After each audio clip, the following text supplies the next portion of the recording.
मैं आज बात करना चाहता हूं 2 टॉपिक्स पे about the wrong decisions and the wrong thoughts. First, wrong decisions.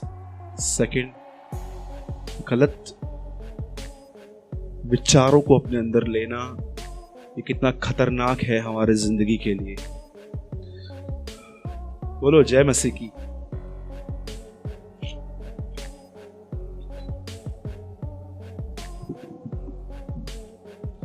आप जानते हैं, जब परमेश्वर ने इंसान को बनाया और शैतान अदन की वाटिका में आया, तब शैतान ने उससे कहा, तुम इस फल को खा सकते हो, कुछ नहीं होगा। मुझे बताइए, अगर शैतान उसे ऐसा कहता कि जिस दिन तुम इसको खाओगे तुम परमेश्वर से अलग हो जाओगे, हवा तेरा छोटा बेटा तेरे बड़े बेटे को मार देगा, तुम बीमार पड़ जाओगे, तो क्या हवा खाती? कभी नहीं खाती। लेकिन उसने क्या दिखाया उसको?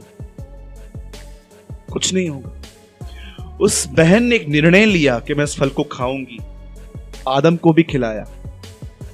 उस निर्णय ने आज इंसान की जिंदगी देखो क्या बना दी। आप है ना, इस बात को भूल जाइएगा। आपको लगता है अगर कि आपका जीवन दूसरों पे इफेक्ट नहीं डालेगा तो आप धोखे में जी रहे हैं। आप आज जो जी रहे हो ना, ये आपकी जनरेशन, आपके साथ रहने वाले लोगों पर भी इसका बहुत बुरा असर पड़ता है। लिसन, आप जानते हो बाइबल कहती है परमेश्वर ने एक व्यक्ति को चुना जिसका नाम था इब्राहिम नाम बाद में आया, इब्राहिम। और परमेश्वर ने उससे कहा कि मैं तुझे एक बेटा दूंगा। पर बाइबल कहती है जब प्रतिज्ञा के पूरे होने में देर हुई तब उसकी पत्नी ने उसे एक सलाह दी कि तू किसी और से शादी कर, वहां से बच्चा पैदा कर, क्योंकि सारा को अपने घर से ज्यादा प्रॉपर्टी का टेंशन था कि कहीं ऐसा ना हो कि हमारे जाने के बाद एलियाजर को यह सपना मिल जाए, एक वारिस होना चाहिए हमारे पास। और जानते हो उस लेडी ने क्या किया? अपने हस्बैंड को यह सलाह दी। आपने देखा होगा अयूब को भी डिस्टर्ब करने के लिए उसकी वाइफ ही आई थी, ये कहने के लिए कि मर जा तो मर जा, खत्म कर।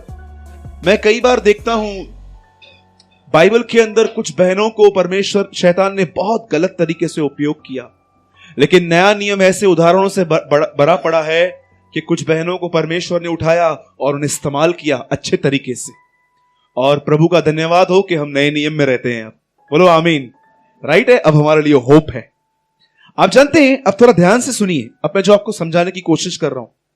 बाइबल कहती है इब्राहिम नाम का एक पर्सन था, उसे बेटा नहीं था। परमेश्वर ने कहा कि मैं तुझे एक बेटा दूंगा। और जब प्रतिज्ञा को पूरा होने में देर हो रही थी तो उसकी खुद की वाइफ सारा ने इसे कहा, एक काम कर, हाजरा से शादी कर ले। और बाइबल कहती है इब्राहिम ने हाजरा से विवाह किया, बच्चा उत्पन्न किया। उस बच्चे का नाम क्या था? बोलो इस्माइल। आप जानते हो इस्माइल के बाद उसका एक और बेटा पैदा हुआ जो प्रभु की तरफ से था, इसहाक। अब मैं आपसे एक बात पूछता हूं, इस्माइल और इसहाक की आपस में जमती थी? तो इतना तो तय है कि जो आत्मा से जन्मे हैं उनका शरीर के जन्म में उसे नहीं जमने वाला है। Always remember. Now listen very carefully. अब क्या हुआ पता है? जैसे जैसे इब्राहिम के दोनों बेटे एक ही घर में बड़े हो रहे थे, कभी कभी आप जानते हो इस्माइल को प्यार नहीं मिलता था लेकिन इसहाक को मिलता था। इसहाक ऐसा था कि अगर वो रोना स्टार्ट करे ना तो 20 लोग आके खड़े हो जाएंगे, क्या हुआ? लेकिन इस्माइल अगर रोए तो कुछ भी नहीं।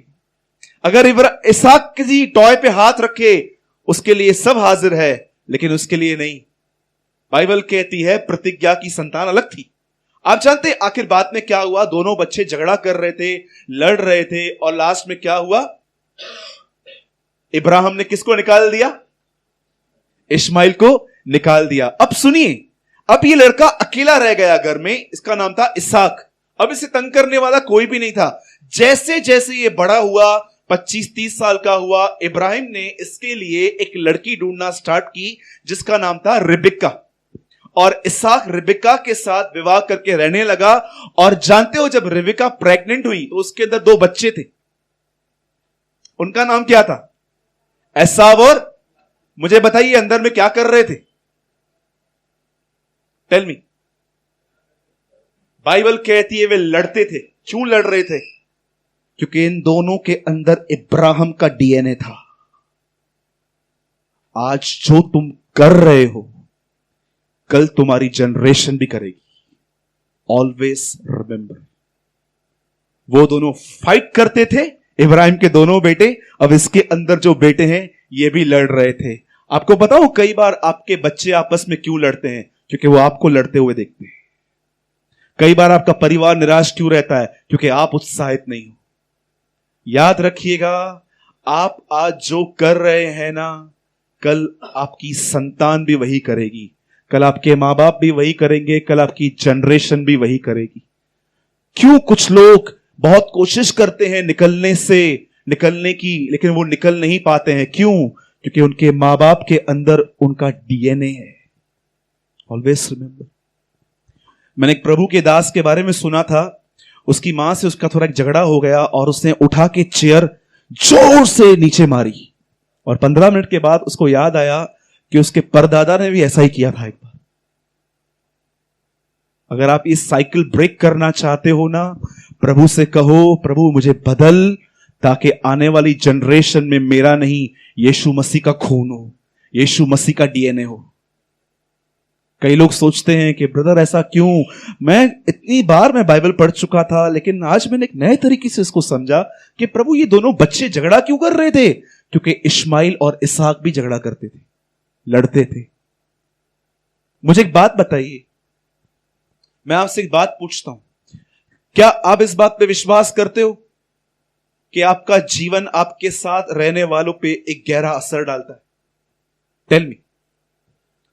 छा ये विश्वास अथव कि जीअं तव्हां जियो था सुभाणे ताईं जनरेशन भी वही जीअंदव?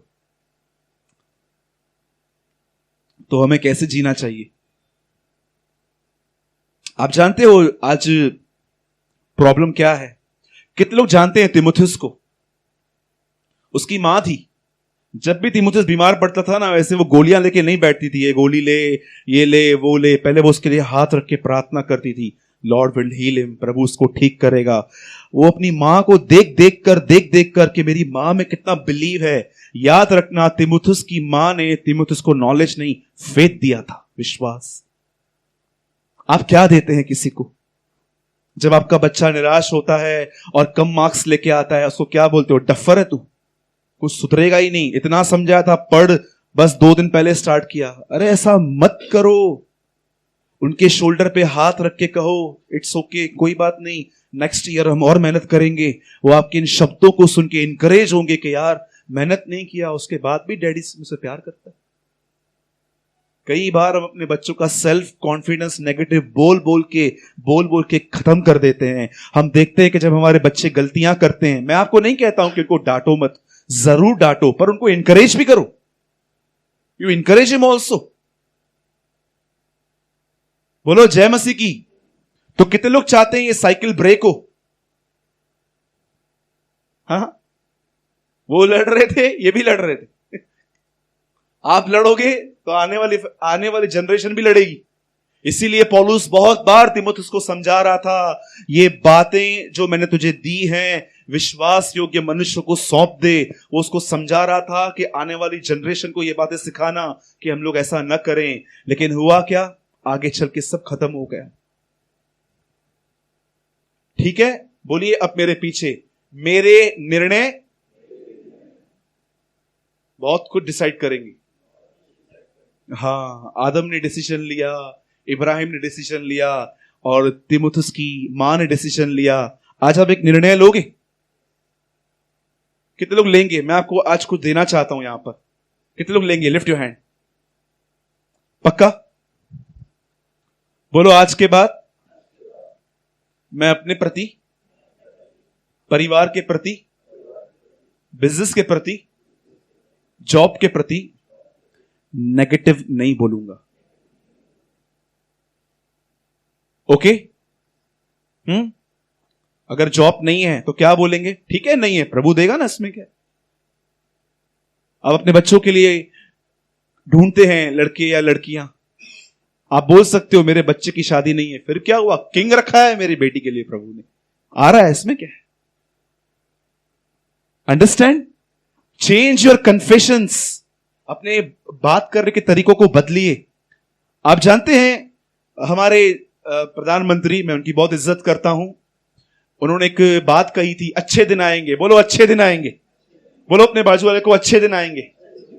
हां, लेकिन जानते हो बाइबल में पहले ही एक आदमी ने बताया अच्छे दिन कैसे आते हैं।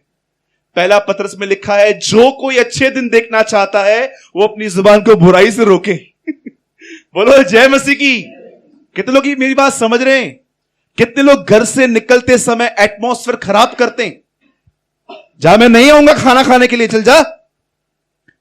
बताइए, बहुत सारे लोग जाते जाते घर के अंदर दुष्ट आत्माओं दरवाजा खोलते हैं, खुद जाते हैं और दुष्ट आत्माओं कहते हैं तू जा काम कर, ये हमारा ही तेरा ही घर है। Do you know? बहुत सारे लोग अपने घर का एटमॉस्फेयर इतना बुरा रखते हैं, जाते जाते किटकिट करेंगे, लड़ाइयां करेंगे, झगड़े करेंगे, ताकि उनकी वाइफ सारा दिन उनके लिए कड़वाहट सोचती रहे। कितने लोग घर से निकलते समय अपने, मैं आपको सच कहता हूं, मेरी मम्मी के साथ भी मेरा नोकझोंक होता है कभी कभी, लेकिन जब मैं जाता हूं ना, मैं मम्मी को एक बात बोलता हूं, छोटी बेड़े मां गरीब मानू। मेरी मम्मी वहां बैठी हुई है, मैं कई बार मम्मी को बोलता हूं, मम्मी क्यों लड़ रही है? तू बुधे का थे तो गोरू टाइम में बैठे न थो, ठीक है लेता हूं। बहुत रेयर होता है हमारे घरों के अंदर, मैं आपको सच कहता हूं, हम जब भी मां और बेटे, हम लोगों पे कभी भी नोकझोंक होती है ना, 10 मिनट में हम क्लियर करते हैं। 10 मिनट, 10 मिनट। या ये आ जाएगी, कोकी बनाइए, खाएगा अभी? हाँ दे। या मैं चला जाऊंगा, मम्मी क्यों झगड़ा कर रही है, पहले ही मैं बीमार हूं। बोलो जय मसीह की। नोकझोंक हर घर में होती है, लेकिन स्पिरिचुअल वो लोग हैं जो जल्दी से जल्दी उसको सेट करते हैं। क्या कहा प्रभु ने? जब मैं आऊंगा तो कितनों को विश्वास में पाऊंगा, कितने लोगों को देखूंगा कि विश्वास के साथ कर्म भी चालू है। आप जानते हो, आज एक वर्ड में पढ़ रहा था, बस मैं अपने वर्ड में आऊंगा, उसमें लिखा था सूर्य अस्त होने से पहले तुम्हारा गुस्सा खत्म हो जाए। बोलो सूर्य अस्त। अभी ऐसा क्यों लिखा है सूर्य अस्त? जिस समय यीशु मसीह यहां आए थे, उन दिनों वो गांव में आए थे। गांव में सूर्य अस्त होते ही लोग सो जाते थे। ये बात अलग है, हम सवेरे जब दूसरा सूरज निकलता है तब सोते हैं। इट्स ये डिफरेंट थिंग। ये अलग बात है कि वहां के लोग 4 बजे उठ जाते थे, हम 4 बजे सोते हैं रात को, ये बात अलग है। लेकिन आप जानते हो यीशु क्या समझाने की कोशिश कर रहा था? रात को सोने से पहले तुम्हें अगर पता चलता है कि तुमने किसी से बिटरली बात किया है, तुमने किसी से बुरी तरह बात की है, तुम्हारे मन में किसी के लिए कुछ है, बाइबल कहती है उसको सेट करके सो जाओ। अगर सेट नहीं करोगे तो क्या होगा? उसके नीचे लिखा है शैतान को अवसर न दो। इसका मतलब क्या है? जब आप मामलों को सेट नहीं करते हो ना, इसीलिए आपके बीच में शैतान आता है। आपने कभी ऐसी औरतें देखी हैं, ऐसे ब्रदर्स देखे हैं आपने? भाई झगड़े के बाद 3-3 महीना बात न करना, 3 months।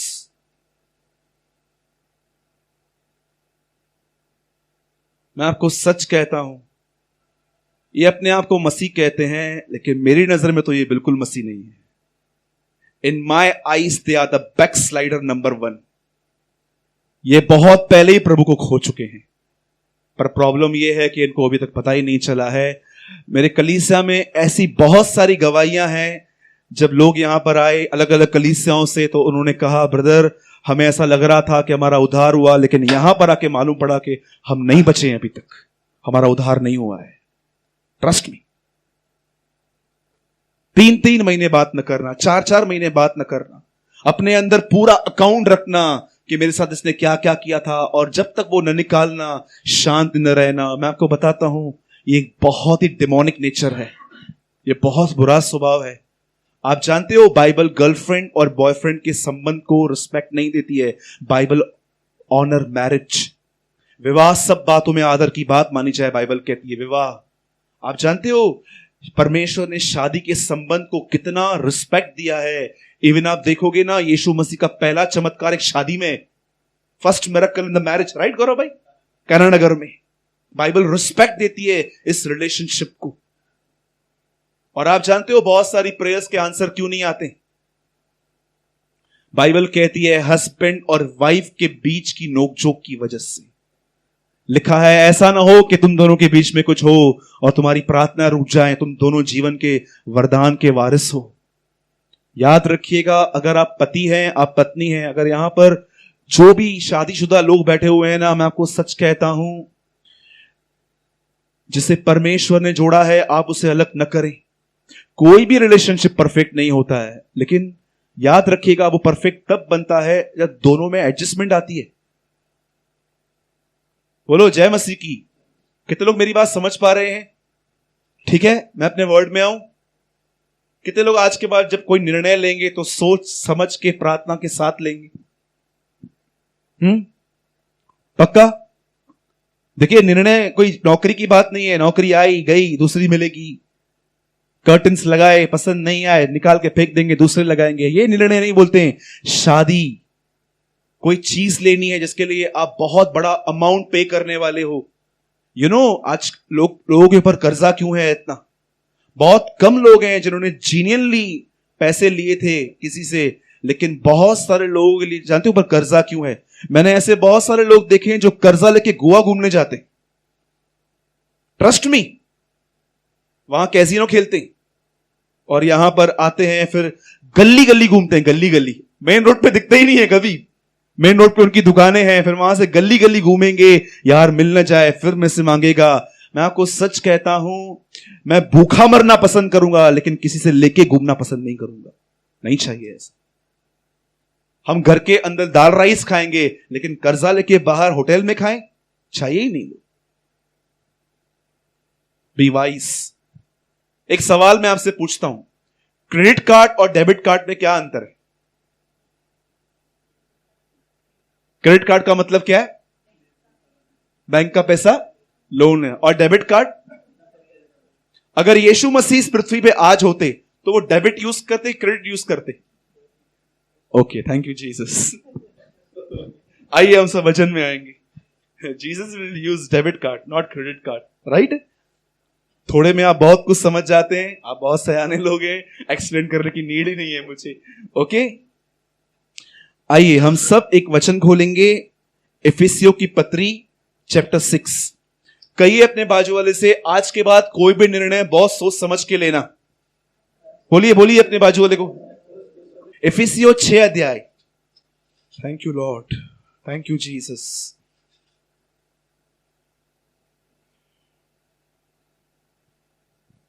मैंने बहुत टाइम पहले एक स्टोरी सुनी थी। शैतान ने एक एग्जीबिशन लगवाया था। बोलो एग्जीबिशन। और उसने ना उस एग्जीबिशन में 5 चीजें रखी थी, सिगरेट, दारू, ड्रग्स, चरस, और एक चीज उसने डब्बे में अंदर छुपा के रखी थी और से प्राइस टैग लगाया था। पहले वाली चीज का 10 रुपया, 20 रुपया, 100 रुपया, 1000 रुपया, और जो चीज डब्बे में बंद थी उसका प्राइस था 10 लाख रुपया। तो एक बिलीवर वहां पर आया और बोला, शैतान तेरे को काम धंधा नहीं है क्या? अभी तूने एग्जीबिशन लगाया है।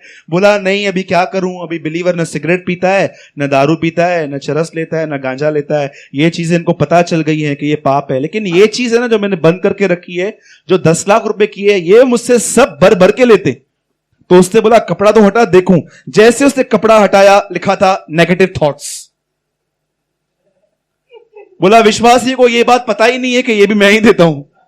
डू यू नो, बहुत सारे लोग सोचते हैं कि शैतान जो है ना सिर्फ सिगरेट पीने के लिए, ड्रिंक करने के लिए, वाइफ को मारने के लिए सिर्फ यही काम है, लेकिन मैं आपको बताना चाहता हूं शैतान का इससे भी जबरदस्त काम है एक आदमी को इतने नेगेटिव थॉट्स देना कि नेगेटिव थॉट्स उसके अंदर बर्फ की तरह जम जाएं और वो आदमी हमेशा नेगेटिव बातों में ही चलता रहे। इवन जब उसको कोई पॉजिटिव कहे भी ना तो वो रिसीव ही नहीं कर पाए इसको। उसको ऐसा लगे कि यार ये भी धोखा ही दे रहा है मुझे।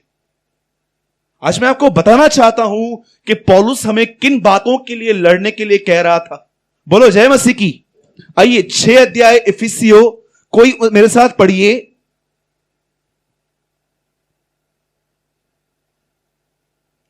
6 का 16। जो पढ़ रहा है प्लीज माइक यूज कीजिए। और उन सब के साथ विश्वास की ढाल लेकर स्थिर रहो, बाइबल कहती है विश्वास की ढाल को लेकर स्थिर रहो, जिससे तुम उस दुष्ट के सब चलते हुए तीरों को बुझा सको। बोलो जलते हुए तीर। कहिए अपने बाजू वाले से, जलते हुए तीर। हाँ, आप जानते हो क्या हुआ? जिस समय पौलुस ये लेटर लिख रहा था उस समय वो जेल में था और उसके सामने एक सिपाही खड़ा था। उस सिपाही को देख देख के कि इसे टोप पहना है, इसे जिल्लम पहनी है, इसे जूते पहने हैं, उसको देख देख के लेटर लिख रहा था। और वो देख रहा था कि कैसे इसके पास जिल्लम है, ये है, वो है, उसे वो सब देख देख के, क्योंकि पौलुस के साथ हमेशा एक जेलर रहता था, हमेशा, क्योंकि पौलुस रोम का नागरिक था। अब पौलुस यहां पर क्या कह रहा है कि तुम्हारे पास एक ढाल होनी चाहिए। बोलो ढाल। आप जानते हो ढाल क्या है? How many people know about shield? कितने लोगों ने पुराने जमानों में देखा होगा, लोग शील्ड लेके आते थे आगे। यस राइट सिस्टर, ऐसे शील्ड लेके आते थे कि सामने से कुछ भी आए दे शील्ड। अब मैं आपको बताता हूं जीसस के पास भी शील्ड थी और वो उसको कैसे यूज करता था। ओके, अब सब ध्यान दीजिए। बाइबल कहती है एक समय आया जब प्रभु यीशु मसीह एक जगह पे खड़े थे और सामने से एक आदमी आया जिसका नाम था याईर। बाइबल कहती है उसकी बेटी बीमार थी और वो जैसे यीशु के पास आया वो प्रभु को कहता है मेरी बेटी बीमार है, घर चल, उसके ऊपर हाथ रख ताकि वो चंगी हो जाए। और आप जानते हो वहां पर क्या हुआ? जैसे प्रभु यीशु मसीह वहां पर जाने के लिए निकले और जानते हो क्या हुआ? रास्ते पे उसे एक और लेडी मिल गई। उस लेडी को initial blood, the Bible says, उसे लहू बहने का कुछ प्रॉब्लम था और वो यीशु के सिर्फ गारमेंट को टच करना चाहती थी और जैसे उसने यीशु को टच किया द बाइबल सेज वो ठीक हो गई। आप जानते हो यीशु के 5 मिनट यहां पर चले गए। यीशु ने पीछे देखा, सबसे पूछा किसने मुझे छुआ, तब वो कहती है प्रभु मैं थी। लेकिन क्योंकि उन दिनों में स्त्रियों को ऐसे टच करने का अनुशासन नहीं था, रूल नहीं था, तब यीशु ने उससे कहा तू जा मेरी बच्ची, तेरे विश्वास ने तुझे ठीक कर दिया है। और यीशु वापस उसके घर जा ही रहे थे, वहां से एक आदमी भाग भाग कर आया और वो याईर को कहता है सुन, अब एक काम कर, गुरु को अपने साथ मत ले। क्यों? तेरी बेटी बीमार थी ना, वो बस अभी मर चुकी है। आप जानते हो वहां पर यीशु मसीह क्या कहता है? ये बातें जब उससे सुनी, बोलिए बेटी मर गई। आप में से कितने लोगों को वो कई बार मन में आके कहता है भविष्य खत्म हो गया, योर फ्यूचर इज डेड, कुछ नहीं होने वाला है, सारी जिंदगी तूने मेहनत की थी, सारी जिंदगी तेरे को ऐसा ही चलना है, तुझे कुछ नहीं मिलने वाला है, तूने रॉन्ग पर्सन से शादी कर दी है, तूने ये किया है, तूने वो किया है। डेविल के पास आपको देने के लिए इतने नेगेटिव थॉट्स हैं जिसकी कोई लिमिट नहीं है। वो जानता है, उसने आपके लाइफ के लिए स्टडी करके रखी है। आप जानते हो उसने इस दुनिया में सबसे पहले किसकी स्टडी की है? हां, मैं आपसे एक बात पूछता हूं, जब आदम और हवा प्रभु के साथ थे और प्रभु ने कहा ये फल खाना, ये फल नहीं खाना, उस समय शैतान कहां था? हां, फिर शैतान आके कहता है क्या सच है कि प्रभु ने कहा ये मत खाना? मतलब वो वहीं पर था, स्टडी कर रहा था कि ये लोग क्या सुन रहे हैं। याद रखना, आपकी कोई स्टडी करता है डे नाइट। आपको अपने बच्चों को नहलाना है, खाना खिलाना है, बर्तन धोने हैं, आयरन करना है, वॉशिंग मशीन में कपड़े धोने, आप भाइयों को बहुत सारे काम करने। हमारे पास हजारों काम है, शैतान के पास कुछ हजारों काम नहीं है, उसको एक ही काम है, ह्यूमन पे स्टडी कर, देख किन बातों में कमजोर है और उनको अटका। That's all. याद रखना, कोई है जो आपकी सारा दिन स्टडी करता रहता है कि कौन सी कमजोरियां हैं आपके अंदर, और वो हमेशा आपको उन्हीं विचारों को देता रहेगा। देख तेरा लाइफ खत्म हो गया, देख ये आदमी भी कितना तेरे बगैर खुश है, ये है वो है। तुझे कोई, कभी कभी मैंने ऐसे देखा है कि जब हम दुखी रहते हैं ना और हमारी फैमिली में सब खुश होते हैं ना, हम लोग ये चाहते हैं ये भी हमारे साथ दुखी हो, और जब उनको देखते हैं ना वो खुश है, हमारी हालत खराब हो जाती है। ऐसे कैसे, मैं दुखी हूं और तुम सब खुश हो, इधर आओ, रोने वाले के साथ रोना है, बाइबल कहती है। सोचो, आप जानते हो बाइबल यहां पर क्या कहती है? उस आदमी को यह कहा गया तेरी बेटी मर गई है। बाइबल कहती है ये शब्द यीशु ने अनसुना किया। बोलो अनसुना। क्या पढ़ा आपने एफिसियों 6:10 में? अभी इस 6 अध्याय में? हाँ, आपको क्या लगता है प्रभु आपको सच्ची में एक शील्ड देगा? अरे भाई, ये सब आत्मिक बातें हैं। जानते हो शील्ड कैसे यूज करते हैं? मैं आपको बताऊं। ऐसे कीजिए, सब ऐसे कीजिए, मैं सबको देख रहा हूं। अब इसको कान पे रखिए, इसको मोड़िए। That is called use to shield. बोलो यीशु मसीह की। हाँ, नहीं जा, तेरे को नौकरी नहीं मिलने वाली है, चुप करके बैठ, कुछ नहीं होने वाला है। बोलो जय मसीह की। सीधा ऐसे बोलो। यीशु मसीह ने यहां पर शील्ड को अपनाया। कान को बंद करने का मतलब शील्ड को यूज करना। यीशु उसको कहते हैं डर मत, केवल विश्वास रख। जैसे वो वहां पर गया, वहां पर लोग रो रहे थे, इतने माए बाप सब रो रहे थे, क्या हुआ, चली गई। जब तक जिंदा थी कोई पूछता नहीं था, मरने के बाद रो रहे थे। सुनिए, सब रो रहे थे, रो रहे थे, रो रहे थे। और जानते हो यीशु ने पहला काम क्या कहा? लिखा है रोने वालों को बाहर निकालो। डू यू नो क्यों रोने वालों को बाहर निकालना है? गॉड, परमेश्वर को नेगेटिव माइंडेड लोगों के बीच में काम करना उसके लिए बहुत कठिन होता है। वो उन लोगों के बीच में काम करता है जो अपने फेथ की एक्सरसाइज करते हैं, जो हर जगह पर जहां पर इतना देख रहे हैं कि खराब है, फिर भी कन्फेस करते हैं Lord you are with me. कितने लोग अपने फेथ की एक्सरसाइज करते हैं, मुझे बताइए। हम अपने फियर की एक्सरसाइज तो बहुत करते हैं, जिसको मिलते हैं ऐसा हुआ है, ऐसा हुआ है, ऐसा हुआ है, ये भी हुआ है। पर आप जब देखते हो कि लाइफ खराब चल रही है, सब खराब चल रहा है, उस समय भी किसको कहते हो? उसे हाथ उठा के my God is with me. आप में से कितने लोग ये बात जानते हैं? शाऊल दाऊद को कहता है शाऊल जो है ना, वो दाऊद को कहता है मत जा लड़ने के लिए, मर जाएगा। दाऊद कहता है जिस परमेश्वर ने मुझे सिंहों और बालियों से बचाया है, वही मुझे इससे बचाएगा। जानते हो, शाऊल उसको डिस्करेज कर रहा था, मत जा। दाऊद कहता है जिसने शेर को मारा वो मेरे साथ है, ही इज विथ मी। आप में से जब आप देखते हो कि मेरा फ्यूचर ऐसा हो रहा है, क्या आप ये विश्वास करते हो ये वही तो मेरे साथ है जिसने मुझे पहले बचाया है? जानते हो 78 साम में क्या लिखा है? इजरायलियों से सबसे बुरा पाप यह हुआ कि वे लोग परम प्रधान के उपकारों को भूल गए। They never remember the work of the Lord. कितनी बड़ी बात है। शाऊल उसको बोलता है लड़ने मत जा, तू लड़का है और वो लड़कपन से ही योद्धा है। लेकिन दाऊद कहता है नहीं राजा, मैं जंगल में भेड़ों को चराने के लिए जब जाता था, मैं देखता था कभी कभी शेर झुंड में से भेड़ को लेता था, मैंने किसी को नहीं छोड़ा, मैं पीछे गया, मैंने शेर का मुंह फाड़ा। कैसे फाड़ा? By the Holy Spirit. और बोलता है ये भी वैसे ही मरेगा आज।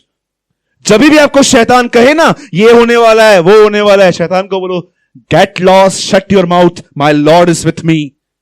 You are not my future, my Lord is my future. अगर कुछ अच्छा न हो तो भी वो अच्छा है मेरे लिए। Tell him. बाइबल कहती है उसने अनसुना किया, वह उसके घर गया और जानते उसने क्या किया? उस लड़की को मुर्दों से जिलाया और कहा तलिता कूमी, उठ। और कहा, और हम लोग, यीशु हमारी तरह नहीं था। अगर हम लोगों में से कोई किसी को मुर्दों से जिलाता, हम एक बैनर निकालते, दिनेश और पंकज को बोलते ये लेके चलो, सूरज भाई ने एक आदमी मुर्दों में से जिलाया है। यीशु ने एकदम नॉर्मली कहा इसे खाना दो, लेट बी। जैसे हम लोग एक अगर हमारे कलीसिया में एक मुर्दों से जिंदा हो जाए ना, कम से कम 100 साल तक यहां प्रचार चलेगा उसके लिए। ये हुआ था, ये हुआ था, ये हुआ था। जबकि यीशु लोगों को ठीक करने के बाद कहता था जाओ, किसी को मत कहना मैं फेमस होने के लिए नहीं आया हूं, मैं क्रूस पे मरने के लिए आया हूं। प्लीज मुझे फेमस मत करना, कहीं मेरी फेमिलियरिटी मुझे राजा ना बना दे। मेरा नए नियम का फेवरेट वर्ड है 6:14 यूहन्ना, जब उन्होंने उसे राजा बनाना चाहा तो वो उनके बीच से भाग गया। आप में से कितने लोग भाग जाते हैं जब आपकी तारीफ होती है? क्या आप खड़े रहते हैं? अभी तक तो 2 ही वर्ड बोले, और बोलो। टेल मी, कितने लोग को अपनी तारीफ सुनना पसंद है? खाना बनाने के बाद हम खड़े हो जाते हैं। सुटिया भाई क्या है? क्यों? वाई? जानते हो शील्ड का यूज कैसे किया जाता है? जब भी आपको कोई नेगेटिव बोले ना कि तू डफर है, तूने क्या किया है, तेरे बच्चों की हालत देख क्या हुई है। बहुत सारे बेचारे बाप, जो बूढ़े बाप हैं, अगर उनके बच्चे आज दुखी है ना, शैतान उनको ऐसे बोलता है आके, तेरी वजह से तेरे बच्चे दुखी हैं। उनको बोलो यीशु मसीह मेरा भविष्य है। अगर मेरी गलतियों की वजह से मेरे बच्चे खराब हुए हैं ना, तो उस स्वर्गीय पिता की वजह से वो आबाद भी होंगे। से आमीन। कितने लोग ये बात जानते हैं कि आपका भविष्य यीशु मसीह है? टेल मी।